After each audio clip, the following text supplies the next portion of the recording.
We've gone through some particular things that have either been useful or that baby Ginger has really liked, but I never really thought about sharing them on my channel.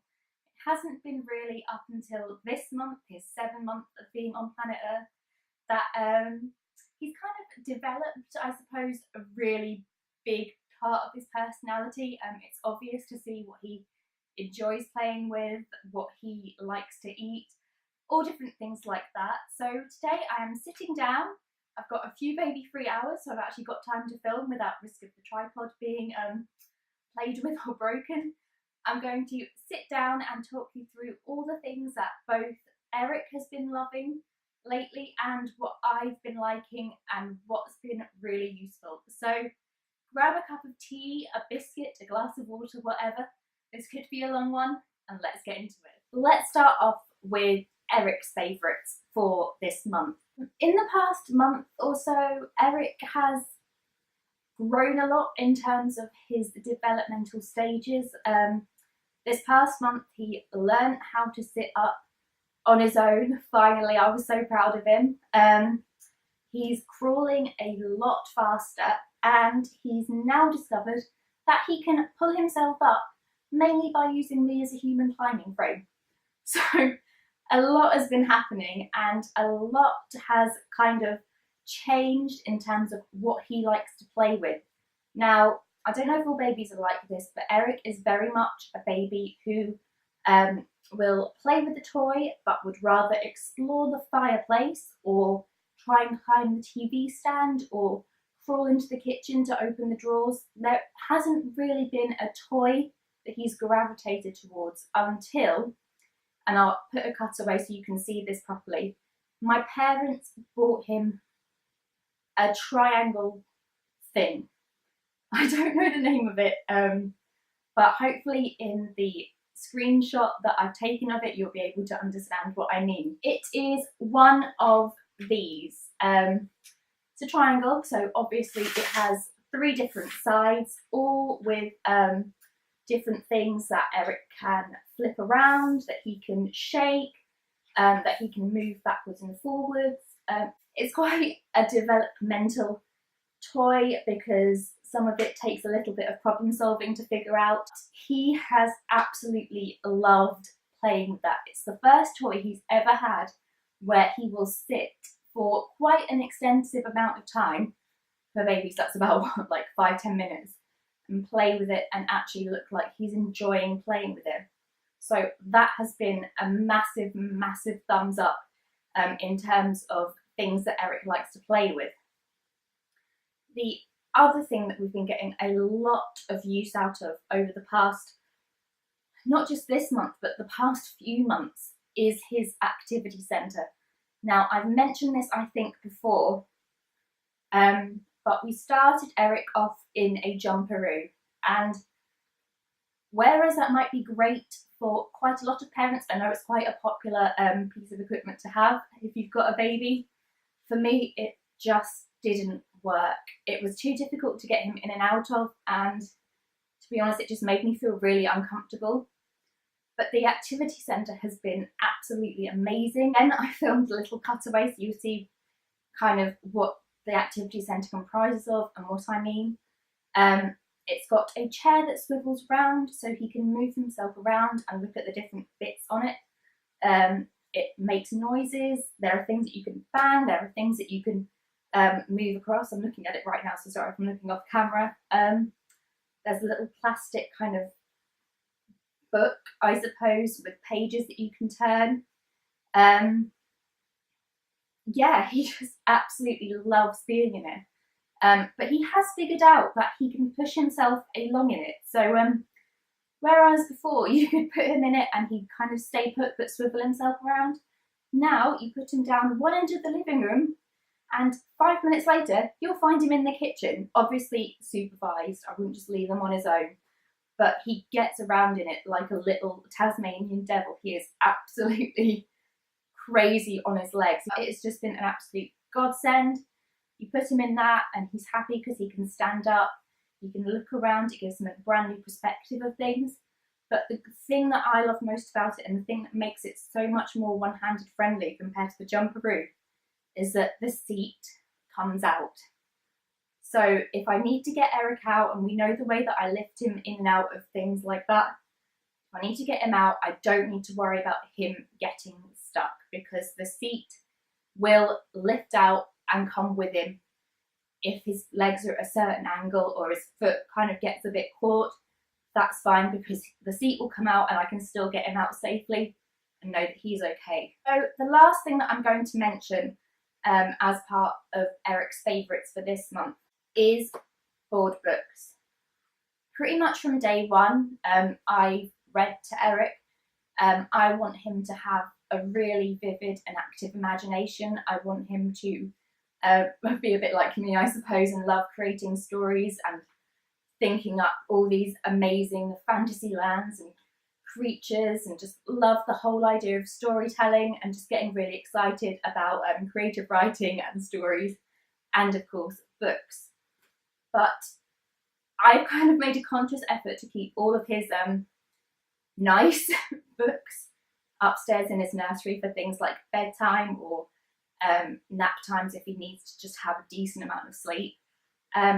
But I keep his board books and the books that he can kind of try and destroy and chew, all that kind of thing, downstairs to use on a daily basis. So, I mean, these are just two examples of the kinds of books that he likes. My parents bought him this That's Not My Duck book.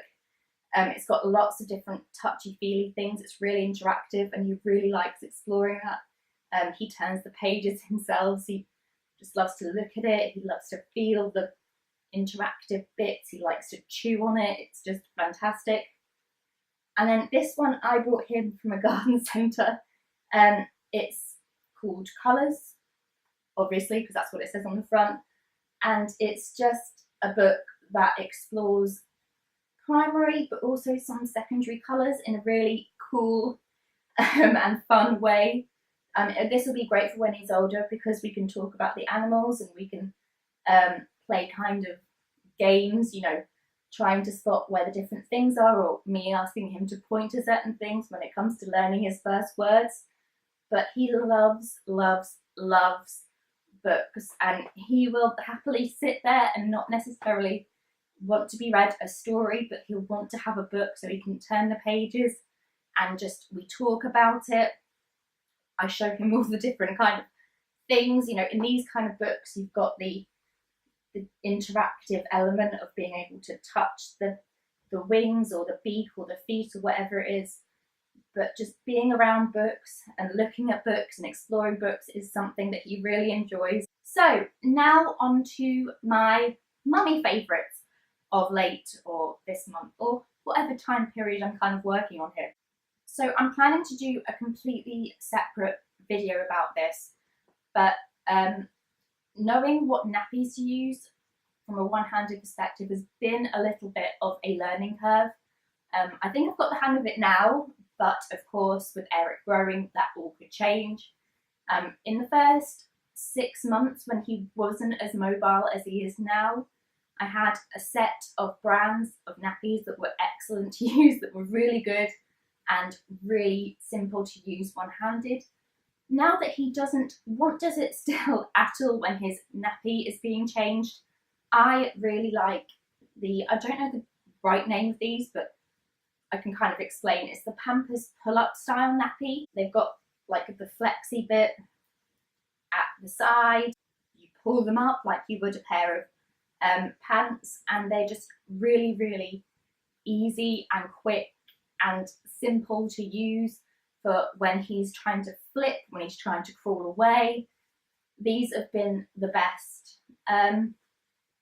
He's still in size 3 nappies, which is a bit of an issue, but with the Pampers, they actually go down to a size 3 in this design, which is why I like them so much, because we did use the Tesco's ones in a size 4, but there was a little bit of a gap in between his back and the start of the nappy, so we did have a few leaking situations that didn't really put much confidence in us putting him in a size 4, but the Pampers have been really great. There will be the odd occasion where there is a leakage, but that's because he's on solids now, so his whole kind of nappy filling situation, without being too graphic, has completely changed. So sometimes he will have little accidents, but these fit really well. And just to take them off him, there's a little seam here. I don't know if you can see that, but you pull it, and even I can do it with one hand. You pull it and it comes apart, and then you can deal with, you know, whether it's a number 1 or a number 2, you can deal with whatever's contained therein pretty easily without getting in too much of a mess. So these have been absolutely brilliant, and it's something I would definitely recommend if you've got a very wriggly baby. Eric is in the process, I suppose, of being weaned. We started at about 5.5 months, and over the last month or so, he's really been getting into his food. There isn't a lot of food he doesn't want to try. There's not a lot of food that he's turned his nose up at, but for the sake of convenience, and okay, this may be a bit of a cop-out, but Ryan works really odd hours, and he's not always home like early in the evenings when it's time for Eric to have his dinner. So for the sake of convenience and ease for me, because obviously I can't hold him and cook something at the same time, we do use the pre-done pouches of food, and the ones that we really like are the Ella's Kitchen. I think we started off with these because they do the first tastes in them. So like the singular foods like banana or pear or peach, you know, that kind of thing. These are the 7-month pouches. This one's full of beans, veggie feast with basil. Sounds pretty good. He absolutely loves these. They're really easy to use, easy to prepare. They last a full 24 hours once they've been opened, so you can get a good few meals out of these depending on the appetite of your baby, of course. But what I really like about these is that when you look on the ingredients, you can see exactly what's in it. So this has just got a list of all the different ingredients. There aren't a lot of artificial things or artificial sweeteners or anything in it, added salt, all that kind of jazz. So that's why I really like these to use for lunches and dinners, alongside, of course, trying them out on fruits, the odd bit of toast, what else has he had, scrambled egg, all that kind of stuff. If we're out and about, or if Ryan's not in the evenings, these are really handy, and Ella's Kitchen is definitely a brand that I would recommend, just for the simple fact that you know what you're giving your baby. The other thing that we've been doing with Eric is introducing crisps. Now obviously I don't mean like your bog standard Walkers or Quavers or Wotsits or whatever, but baby crisps. We found that Eric wants to be so involved in food and eating that if we are eating our dinner, if he doesn't have something to pick at, he will bug us and whinge and cry because he thinks he should be eating too. So we've invested in the organics finger food carrot sticks. This is just an example again of what we give him. We've also given him some kind of kiddie-licious thing, like, I don't know what to call them. They're like crisps, but they're flat, and they're not crisps because they're made out of something different. That's really bad at explaining what I mean, but baby crisps, but a different brand and a different flavour.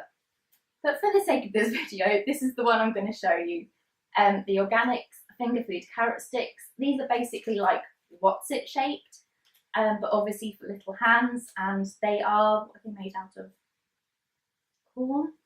I want to say it's corn. I think it's corn. Yes, corn.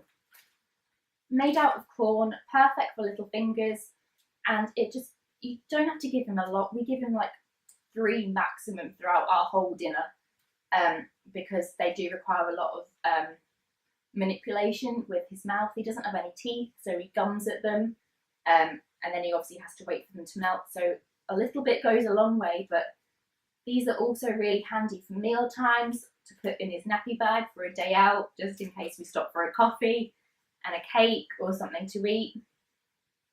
But I wouldn't say that this is something you should always give your baby because obviously it's still a crisp. But if you don't want to take fruit out with you, or you're looking for something a little bit different, these have got a bit of texture because they are corn, so they've got a little bit of a crunch, but they melt. So it's good for if your baby hasn't got any teeth, because you obviously can't give them carrot sticks or cucumber sticks or any other kind of crudité. These are really good to have to hand for different kind of situations. And I mean, the organics brand is just something we found in Tesco's, but Eric seems to really be enjoying them, so we'll keep on buying them until he has teeth, and then we'll switch things up again. So the last thing that I'm going to talk about is something that is incredibly useful if you are a parent whose baby uses a dummy or a pacifier, whatever you want to call it. Eric has this problem where he can put the dummy in his mouth himself, which is great, but it'll fall out quite a lot, and he doesn't understand the kind of gripping motion you need to do with your mouth and your tongue to keep the dummy in your mouth. So it will fall out, it'll get lost, it'll disappear for ages and then resurface because it's, you know, fallen down the side of the car or something ridiculous. So something like this is really, really useful. We did have dummy clips before, but they've got some kind of crazy tie thing that you have to use that I couldn't really get the hang of. It was quite fiddly.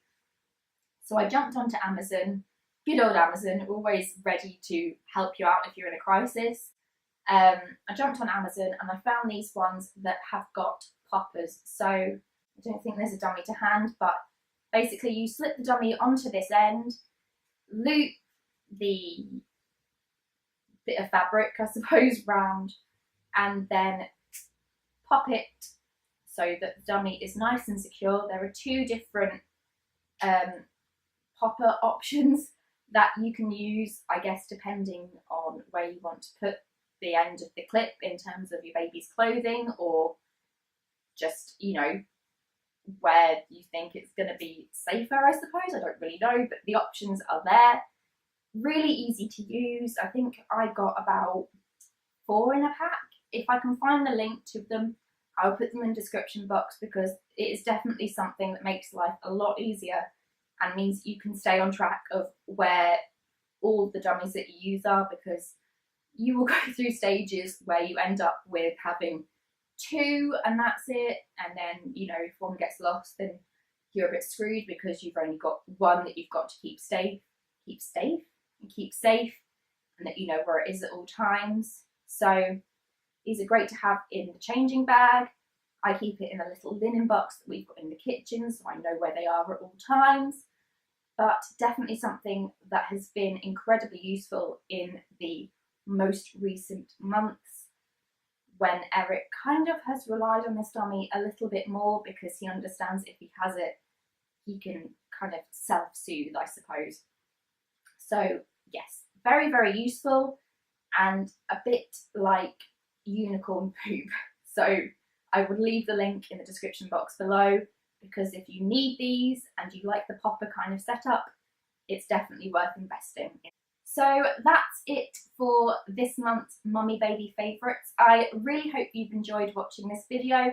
Hopefully it's given you some ideas of toys or books or different bits and pieces that you want to check out.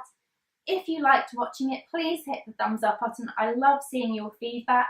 If you've got any recommendations for me for things that I should look into myself, pop them in the comments. And if you haven't already, hit that subscribe button, and I'll see you next time.